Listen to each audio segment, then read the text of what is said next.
Hello friends, welcome है आप सभी का आपके इस कृष्णा आर्ट्स एजुकेशन चैनल में, जो बोर्ड एग्ज़ाम की तैयारी करवाने के लिए नंबर 1 यूट्यूब चैनल है। इसलिए इस चैनल को आपने अभी तक सब्सक्राइब नहीं किया तो इस चैनल को सब्सक्राइब कर दें और साइड के बेल नोटिफिकेशन को प्रेस कर दें, ताकि हमारी वीडियो का लेटेस्ट नोटिफिकेशन आप तक सबसे पहले पहुँच सके। और अगर आप हमारे इस यूट्यूब चैनल पर नए हैं तो आप टेलीग्राम चैनल में भी ज्वाइन हो जाएँ। टेलीग्राम चैनल का लिंक डिस्क्रिप्शन में दिया हुआ है, क्योंकि इस चैनल का जो भी स्टडी मटेरियल आपको प्रोवाइड किया जाएगा वो टेलीग्राम चैनल के माध्यम से ही किया जाएगा। स्टडी मटेरियल में आपको सभी सब्जेक्ट्स का चैप्टर बाय चैप्टर ऑब्जेक्टिव और सब्जेक्टिव क्वेश्चंस का पीडीएफ प्रोवाइड किया जाएगा, इसलिए आप टेलीग्राम चैनल को अवश्य ज्वाइन कर लें। तो चलिए इस वीडियो में आगे की ओर बढ़ते हैं।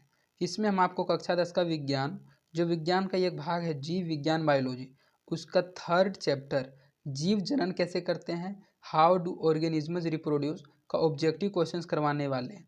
यह वीडियो इस चैप्टर का सेकंड पार्ट है। इसमें हम आपके साथ 31 से लेकर 60 तक के ऑब्जेक्टिव क्वेश्चंस को कवर करने वाले हैं। और अगर आपने इसका 1 से लेकर 30 तक वाला ऑब्जेक्टिव क्वेश्चंस वाला पार्ट नहीं देखा है तो आप डिस्क्रिप्शन में बायोलॉजी ऑब्जेक्टिव क्वेश्चंस के प्लेलिस्ट में जाकर इसके फर्स्ट पार्ट वाली वीडियो को भी देख सकते हैं। तो चलिए इस वीडियो में आगे की ओर बढ़ते हैं। इसमें हमारा पहला क्वेश्चन पूछा जा रहा है कि स्त्रियों में अंडाशय की संख्या कितनी होती है। जो स्त्रियों में अंडाशय होती है उन अंडाशय की संख्या कितनी होती है। A1, B2, C3 और D4। तो जो स्त्रियों में अंडाशय की संख्या होती है अर्थात ओवेरी की संख्या होती है वह 2 होती है। तो इसका सही आंसर ऑप्शन नंबर बी हो जाएगा 2। स्त्रियों में अंडाशय की संख्या कितनी होती है, तो स्त्रियों में अंडाशय की संख्या अर्थात महिलाओं में अंडाशय की संख्या 2 होती है। तो इसका सही आंसर ऑप्शन नंबर बी हो जाएगा। मनुष्य में निषेचन के फलस्वरूप बनता है। जब मनुष्य में निषेचन नामक क्रिया होती है तो उस निषेचन के फलस्वरूप क्या बनता है। ए भ्रूण, बी बीजाणु, सी युग्मनज या डी इनमें से कुछ भी नहीं। तो जब मनुष्य में निषेचन होता है तो निषेचन के फलस्वरूप युग्मनज बनता है। तो इसका सही आंसर ऑप्शन नंबर सी हो जाएगा, युग्मनज। मनुष्य में निषेचन के फलस्वरूप क्या बनता है, तो मनुष्य में निषेचन के फलस्वरूप युग्मनज बनता है। तो इसका सही आंसर ऑप्शन नंबर सी हो जाएगा, युग्मनज। वृषण में बने शुक्राणु संचित होते हैं। जब वृषण में शुक्राणु बनता है तो वे शुक्राणु कहाँ जाकर संचित होते हैं। ए शुक्राशय में, बी अधिवृषण में, सी शुक्रवाहिका में और डी मूत्रभाग में। तो जो वृषण में शुक्राणु बनता है वह अधिवृषण में जाकर संचित होता है। तो इसका सही आंसर ऑप्शन नंबर बी हो जाएगा, अधिवृषण में। वृषण में बने शुक्राणु कहाँ संचित होते हैं, तो वृषण में बने शुक्राणु अधिवृषण में जाकर संचित होते हैं। तो इसका सही आंसर ऑप्शन नंबर बी हो जाएगा, अधिवृषण में।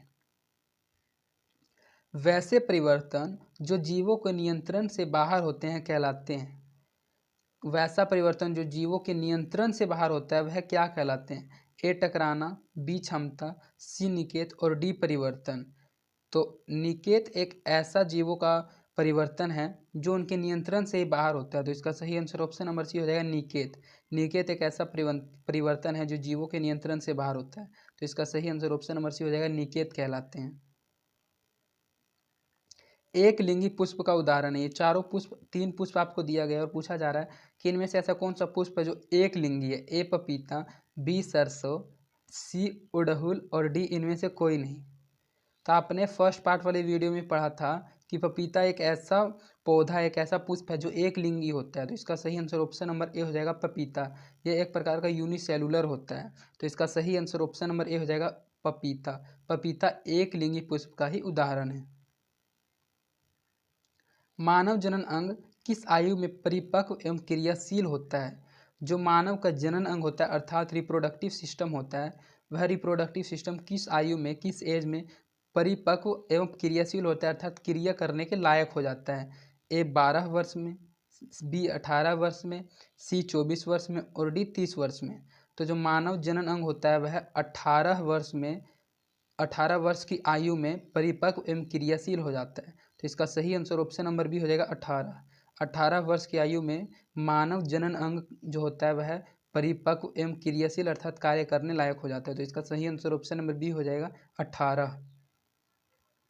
शुक्राणु का निर्माण कहाँ होता है। जो शुक्राणु होता है मनुष्यों में उनका निर्माण कहाँ होता है। ए वृषण में, बी गर्भाशय में, सी अंडाशय में और डी इनमें से सभी में। तो सबसे पहले तो जानते होंगे कि हम आपको बता दें शुक्राणु बनता है पुरुषों में। तो शुक्राणु जो बनता है ये दोनों गर्भाशय और अंडाशय, ये दोनों के दोनों स्त्री के जनन अंग का भाग दिया गया है। तो इसका सही आंसर जो होगा ऑप्शन नंबर ए हो जाएगा, वृषण में। शुक्राणु का निर्माण होता है, तो शुक्राणु का निर्माण वृषण में होता है। इसका सही आंसर ऑप्शन नंबर ए हो जाएगा, वृषण में। लिंग गुणसूत्र का पूर्ण जोड़ा पाया जाता है। जो लिंग गुणसूत्र होता है उसका दोनों जोड़ा अर्थात संपूर्ण जोड़ा किस में पाया जाता है? ए पुरुष में, बी स्त्री में, सी स्त्री एवं पुरुष दोनों में, या डी इनमें से किसी में नहीं। तो सबसे पहले हम बता दें लिंग गुणसूत्र क्या होता है, हम आपको ये समझा देते हैं। जो मनुष्य होता है उनमें दो प्रकार के लिंग गुणसूत्र होते हैं। पुरुषों में तो XY लिंग गुणसूत्र पाया जाता है और महिलाओं में XX गुणसूत्र पाया जाता है। तो आप देख सकते हैं कि दो प्रकार का लिंग गुणसूत्र होता है, एक X और एक Y, और एक होता है XX। तो इसमें जो पूछा जा रहा था कि लिंग गुणसूत्र का पूर्ण जोड़ा अर्थात जोड़ा किस में पाया जाता है? XX जो होता है यह महिलाओं में पाया जाता है और XY पुरुषों में पाया जाता है। तो जो पूर्ण जोड़ा होगा वह महिलाओं में पाया जाएगा अर्थात स्त्री में। तो इसका सही आंसर ऑप्शन नंबर बी हो जाएगा, स्त्री में, क्योंकि पुरुष में तो जोड़ा नहीं पाया जाता, दोनों अलग अलग होते हैं, X और Y दोनों होते हैं, लेकिन इसमें XX पाया जाता है। तो इसका सही आंसर ऑप्शन नंबर बी हो जाएगा, स्त्री में। हाइड्रा में प्रजनन की विधि निम्नलिखित में से कौन है? जो हाइड्रा में प्रजनन की विधि होती है वह किसके द्वारा होती है? एक कायिक प्रवर्धन के द्वारा, बी बीजाणु समासन के द्वारा, सी मुकुलन के द्वारा, और डी विखंडन के द्वारा। तो जो हाइड्रा में प्रजनन की विधि होती है वह हमने आपको फर्स्ट पार्ट वीडियो में पढ़ाया था कि मुकुलन एक ऐसा प्रजनन विधि है जो हाइड्रा एवं ईस्ट में होता है। तो इसका सही आंसर ऑप्शन नंबर सी हो जाएगा, मुकुलन। मुकुलन विधि के द्वारा ही हाइड्रा में प्रजनन होता है। तो इसका सही आंसर ऑप्शन नंबर सी हो जाएगा, मुकुलन। पुष्प का कौन सा भाग परागकण बनाता है? पुष्प का ऐसा कौन सा भाग है जो परागकण बनाता है? ए बाह्य दल, बी पंखुड़ी, सी पुंकेसर, और डी स्त्री केसर। तो पुष्प का पुंकेसर ही एक ऐसा भाग है जो परागकण को बनाता है। तो इसका सही आंसर ऑप्शन नंबर सी हो जाएगा, पुंकेसर। पुंकेसर पुष्प का ऐसा भाग है जो परागकण को बनाता है। गन्ना, गुलाब एवं अंगूर की कृषि में किस जनन विधि का उपयोग किया जाता है? ए मुकुलन विधि का, बी कायिक विधि का, सी खंडन विधि का, और डी विखंडन विधि का। तो गन्ना, गुलाब एवं अंगूर की कृषि में कायिक विधि अर्थात उसी पौधे को काट कर दूसरी जगह लगा दिया जाता है तो वह हो जाता है। जिस प्रकार आप जानते होंगे गुलाब को काट कर, अंगूर को काट कर और गन्ना के उसी वाले पार्ट को काट कर दूसरी जगह लगाया जाता है तो उसका जनन अर्थात नया गन्ना या नया गुलाब तैयार हो जाता है। तो उस विधि को कायिक विधि कहा जाता है। तो इसका सही आंसर ऑप्शन नंबर बी हो जाएगा, कायिक विधि का। कायिक विधि के द्वारा ही गन्ना, गुलाब एवं अंगूर में जनन किया जाता है। तो इसका सही आंसर ऑप्शन नंबर बी हो जाएगा, कायिक विधि का। मादा जनन तंत्र में जो मादा का जनन तंत्र होता है उसमें दोनों अंडी वाहिकाएं संयुक्त होकर एक लचीली थैलेनुमा संरचना का निर्माण करती है, जिसे क्या कहते हैं? हमने आपको बताया कि जो मादा जनन तंत्र होता है उसमें दो अंडाशय होते हैं। हमने पे आपको फर्स्ट वीडियो में ही फर्स्ट क्वेश्चन में ही आपको समझा दिया था। तो इस क्वेश्चन में पूछा जा रहा है कि जो मादा जनन तंत्र होता है उसमें दोनों अंड वाहिके संयुक्त होकर एक लचीले थैलेनुमा संरचना का निर्माण करती है। तो वह जो थैलेनुमा संरचना होती है उस संरचना को क्या कहते हैं? ए ग्रीवा, बी योनि, सी गर्भाशय, या डी इनमें से कोई नहीं। तो उस थैलेनुमा संरचना को गर्भाशय कहा जाता है। तो इसका सही आंसर ऑप्शन नंबर सी हो जाएगा, गर्भाशय। माँ के रुधिर से पोषण मिलता है। जो माँ का रुधिर होता है उससे किसको पोषण मिलता है? ए भ्रूण को, बी गर्भाशय को, सी ग्रीवा को, और डी शुक्राणु को। तो माँ के रुधिर से जो पोषण मिलता है वह भ्रूण को मिलता है। तो इसका सही आंसर ऑप्शन नंबर ए हो जाएगा, भ्रूण को। भ्रूण ही होता है जो एक बच्चा का छोटा सा पार्ट होता है। तो इसका सही आंसर ऑप्शन नंबर ए हो जाएगा, भ्रूण को। मानव मादा में गर्भकाल का समय होता है। जो मानव अर्थात मनुष्यों में, महिलाओं में जो गर्भकाल का समय होता है वह कितना होता है? ए 9 माह, बी 10 माह, सी 12 माह, और डी 8 माह। तो आप इस क्वेश्चन को अच्छे से जानते होंगे कि जो मानव मादा में गर्भकाल का समय होता है वह 9 माह होता है। तो इसका सही आंसर ऑप्शन नंबर ए हो जाएगा, 9 माह। मानव मादा में गर्भकाल का समय 9 माह होता है। तो इसका सही आंसर ऑप्शन नंबर ए हो जाएगा, 9 महीने। ऋतुस्राव यरोजोधर्म का समय होता है। जो स्त्रियों में ऋतुस्राव यरोजोधर्म होता है उसका समय कितना से कितना दिन होता है? ए 2 से 8 दिन, बी 3 से 9 दिन, सी 4 से 10 दिन, और डी 5 से 11 दिन। तो जो ऋतुस्राव यरोजोधर्म दोनों एक ही बात है। तो इसका जो समय होता है वह 2 से 8 दिन होता है। तो इसका सही आंसर ऑप्शन नंबर ए हो जाएगा, 2 से 8 दिन। निषेचन क्रिया के पश्चात युग्मनज में क्या बनता है? जब निषेचन क्रिया हो जाती है तो उस क्रिया के बाद युग्मनज में क्या बन जाता है? ए बीज, बी भ्रूण, सी खून का थक्का या डी इनमें से सभी। तो जब निषेचन क्रिया हो जाती है तो उस क्रिया के पश्चात युग्मनज में भ्रूण बन जाता है। तो इसका सही आंसर ऑप्शन नंबर बी हो जाएगा भ्रूण। भ्रूण निषेचन क्रिया के पश्चात युग्मनज में बन जाता है। तो इसका सही आंसर ऑप्शन नंबर बी हो जाएगा भ्रूण। वह प्रक्रम जिसके द्वारा जीव अपने जैसी संतानों की उत्पत्ति करते हैं वह क्या कहलाता है? वह प्रक्रम अर्थात वह प्रोसेस जिसके द्वारा कोई भी जीव स्वयं अपनी जैसे संतानों की उत्पत्ति करता है, तो उस संतानों की उत्पत्ति करने वाली विधि को क्या कहते हैं? ए जनन, बी डायफर्म, सी निषेचन और डी भ्रूण। तो उस वह जो प्रक्रम होता है उस प्रक्रम को जनन कहा जाता है। तो इसका सही आंसर ऑप्शन नंबर ए हो जाएगा जनन, रिप्रोडक्शन। वह प्रक्रम जिसके द्वारा जीव अपने जैसी संतानों की उत्पत्ति करते हैं वह जनन कहलाता है। तो इसका सही आंसर ऑप्शन नंबर ए हो जाएगा जनन। जनन कितने प्रकार से होते हैं? और आपसे यह भी पूछा जा रहा है कि जनन कितने प्रकार के होते हैं? ए 2 प्रकार के, बी 3 प्रकार के, सी 4 प्रकार के और डी 1 प्रकार का। तो जो जनन होता है वह 2 प्रकार से होता है। तो इसका सही आंसर ऑप्शन नंबर ए हो जाएगा 2 प्रकार से। जो जनन होता है वह 2 प्रकार से होता है। तो इसका सही आंसर ऑप्शन नंबर ए हो जाएगा 2 प्रकार से। इनमें कौन अलैंगिक जनन की विधि है? ये 4 विधि, चारों के चारों विधि जनन की विधि है। और आपसे पूछा जा रहा था कि इनमें से ऐसी कौन सी विधि है जो अलैंगिक जनन की विधि है? ए विखंडन विधि, बी मुकुलन विधि, सी बीजाणु जनन विधि और डी इनमें से सभी। तो विखंडन, मुकुलन और बीजाणु जनन ये तीनों की तीनों ही अलैंगिक जनन की विधि है। तो इसका सही आंसर ऑप्शन नंबर डी हो जाएगा इनमें सभी। किस प्रकार के जनन में जनक के शरीर से कलिका निकलती है? कौन सा जनन होता है जिस जनन में अर्थात जनक के शरीर से कलिका निकलती है? ए मुकुलन में, बी विखंडन में, सी अपखंडन में और डी बीजाणु जनन में।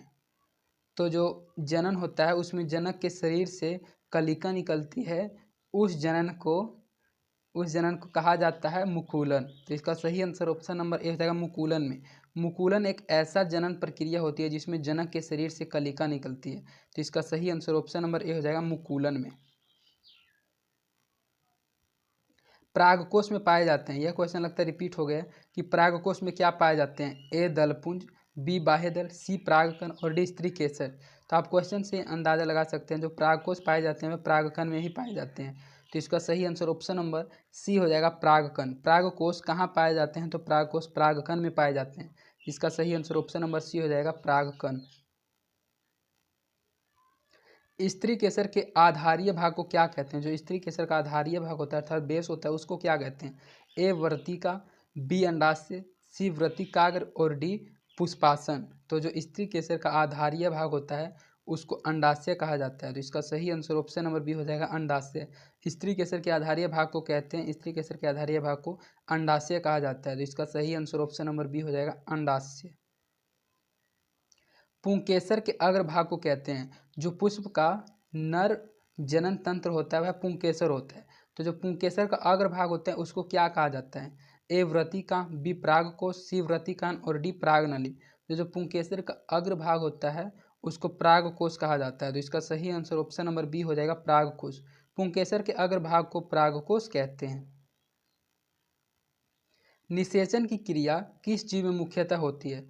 जो निषेचन की क्रिया होती है वह ज़्यादातर अर्थात मुख्य रूप से किस जीव में होती है? ए अमीबा में, बी ईस्ट में, सी पुष्पी पादप एवं जंतुओं में, डी इनमें से किसी में नहीं। तो हम आपको बता दें कि अमीबा में जो निषेचन की क्रिया होती है वह होती ही नहीं है, ईस्ट में भी नहीं होती है। यह जो क्रिया होती है पुष्पी पादपों एवं जंतुओं में होती है। इसका सही आंसर ऑप्शन नंबर सी हो जाएगा पुष्पी पादप एवं जंतुओं में। निषेचन की क्रिया किस जीव में मुख्यतः होती है? तो इसका सही आंसर ऑप्शन नंबर सी हो जाएगा पुष्पी पादप एवं जंतुओं में। निषेचन के फलस्वरूप अंडाशय की दीवारें बनती हैं। जब निषेचन हो जाता है तो उस निषेचन के फलस्वरूप जो अंडाशय की दीवारें होती हैं वे क्या बन जाती हैं? ए फूल, बी फल, सी बीज और डी भ्रूण। तो निषेचन के फलस्वरूप अंडाशय की दीवारें फल बन जाती है। तो इसका सही आंसर ऑप्शन नंबर बी हो जाएगा फल। बीजांड की दीवारें मोटी होकर बनाती है। जब बीजांड की दीवारें मोटी हो जाती है तो वह मोटी होकर क्या बनाती हैं? ए फल, बी बीज, सी बीजावरण और डी भ्रूण। तो जब बीजांड की दीवारें मोटी होती हैं तो वे बीजावरण बना देती हैं। तो इसका सही आंसर ऑप्शन नंबर सी हो जाएगा बीजावरण। बीजांड की दीवारें मोटी होकर क्या बनाती हैं? तो वे मोटी होकर बीजावरण बनाती हैं, बीज आवरण। तो इसका सही आंसर ऑप्शन नंबर सी हो जाएगा बीज आवरण। निम्नलिखित में से कौन सा भाग केवल पुरुष जनन अंग में पाया जाता है? ये चारों जनन अंग का ही भाग है और पूछा जा रहा है कि इनमें ऐसा कौन सा जनन अंग का भाग है जो केवल पुरुष में ही पाया जाता है? ए फैलोपियन नलिका, बी लेबिया माइनोरा, सी शुक्रवाहिका और डी परिपक्व पुटक। तो हमने आपको शुरू से पढ़ाते आ रहे हैं कि शुक्रवाहिका एक ऐसा जनन अंग का भाग है जो केवल पुरुषों में ही पाया जाता है। तो इसका सही आंसर ऑप्शन नंबर सी हो जाएगा, शुक्रवाहिका। इसका सही आंसर ऑप्शन नंबर सी हो जाएगा, शुक्रवाहिका।